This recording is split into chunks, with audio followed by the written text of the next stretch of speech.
આગામી 3 દિવસ ગુજરાતમાં હળવાથી મધ્યમ વરસાદની આગાહી વ્યક્ત કરવામાં આવી।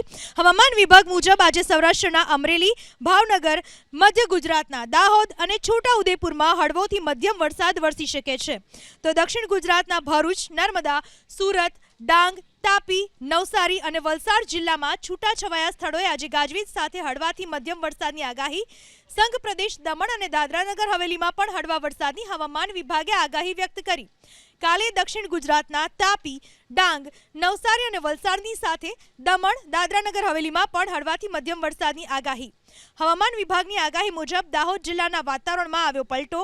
દાહોદ જિલ્લાના અલગ અલગ વિસ્તારોમાં વાદળછાયું વાતાવરણ સર્જાયું, તો મીરાખેડી ગામે ધીમી ધારે વરસાદ વરસ્યો। ધીમી ધારે વરસાદ વરસતા નાગરિકોની દિવાળીની મજા બગડી, તો ખેડૂતો પણ ચિંતામાં મુકાયા।